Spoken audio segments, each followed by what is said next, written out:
understand for me that life was a struggle.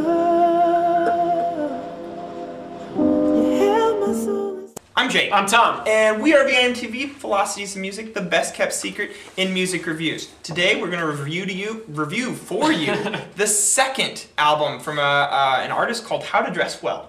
And Tom was going to wear a suit for this one. I forgot it. It would have been really funny. So just think about Tom in a suit while you listen to this. The album is called Total Loss. Yeah. Aptly named. Yeah, great album name. Yeah. Really fits what you can tell he was going for. Yes, I mean this album is you know, this is How to Dress Well is kind of like indie R&B. Yeah. He's using these, you know, it's all about the sound. It's all about this really atmospheric kind of it's like this rainy day, really sad sound that he's going for. And his vocals are really remorse. He has a nice voice though. Yeah. But really it's just this nice, thick, everything's in the middle, and you have to kind of like pick it apart. Tom, how would you describe this sound? Because I don't think I was doing it justice. It's very intimate. It's, like you said, relies on the vocals for the melodies, the harmonies, because it definitely is kind of an R&B approach. Yeah. But you also have a lot of like thick textures going on in the background, kind of electronically focused.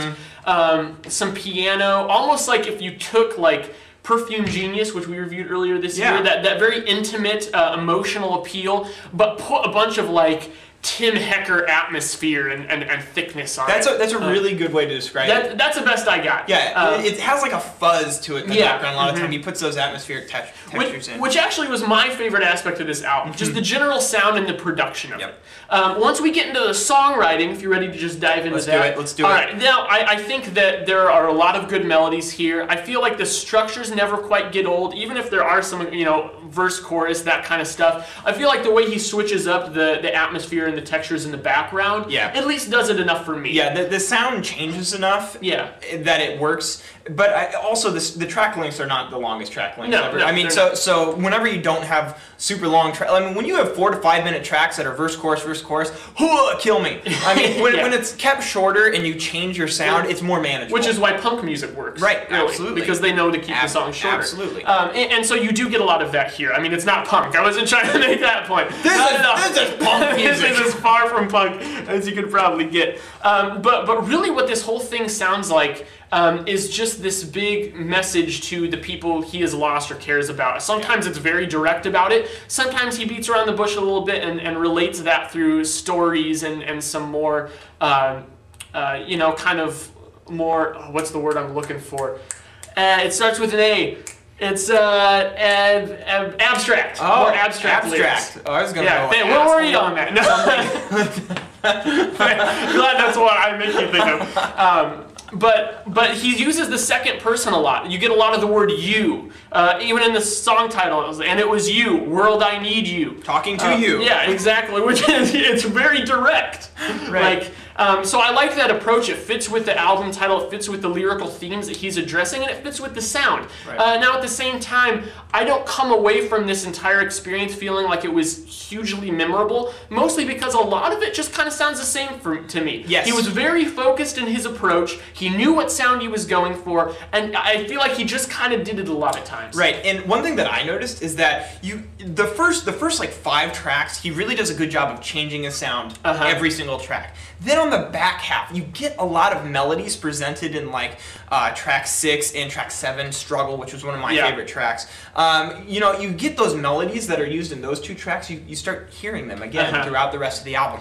I think he's doing this on purpose. Yeah, some of it is intentional theming, like World, I Need You, Won't Be Without You. That line comes up in a later song with that melody. Absolutely. He's definitely trying. My point is that while I like that he's doing that, I wish he would have started doing that from the beginning, because what it feels like is that you get to that and then it's like, what's the point? It's just kind of confusing to the listener. Especially, I think that, you know, and I think it brings up the point that you might have an album structuring issue just based on that. You could have spread the theme out throughout the entire album and it would have made more logical sense. It also would address another issue that I felt was present in this album. Tell me if you agree, but I think there is just, you know, it's a really dramatic sound. He's really, it's emotional. and really, I get it, I enjoy it when I listen to it, but I really don't care. And when you don't care, it's not your fault that you don't care, it's the artist.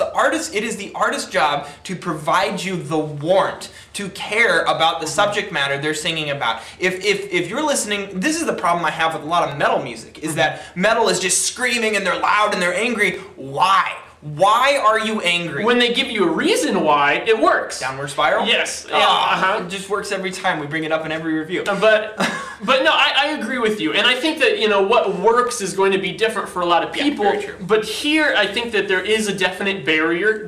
You can tell this means a lot to him. It's very introspective. But because of it, because there's all that first person and second person, I and you and me and my, then it makes it a little difficult to really bring the listener in as a character in this whole experience. Plus he never boldly states what the problem is. He never gives you a thesis statement. So. That's true. I would agree with that as well. So that was it for me too. I found that I enjoyed and appreciated this album for the sound, for some of the songwriting. The production. But yeah, the production's great. I love how he mixed those vocals in. I mean, the vocals are totally, where normal R&B, it's like vocals, it's super high end. No, this is it's all in that mid range, and I love that. But I think this album, is really going to come down to emotional appeal. If you can connect with it, because it's very intimate, and I think because of how wrapped up in his own mind this artist seems to be, I think it's going to be difficult for some people like us. But in the end, it's still a good effort. It's still a good album. Just didn't really knock me off my feet. I really needed to feel it, and I just didn't. Yeah, I'm sitting at a 72. I'm going to meet you there, 72. I think this is a solid album with a lot of qualities to offer. Any of our viewers for sure. I think that you guys would appreciate this. Check this one out. It might not be something that you fall in love with. It might be, but I think that just overall, it's a solid album. It's not the best thing I've heard this year, though. Let us know what you thought at www.velocitiesandmusic.com or youtube.com/velocitiesandmusic. As always, follow us on Twitter, like us on Facebook. I'm Jake. I'm Tom. And we are VIMTV, moving music critique forward. It was hard for me to figure, but I couldn't have said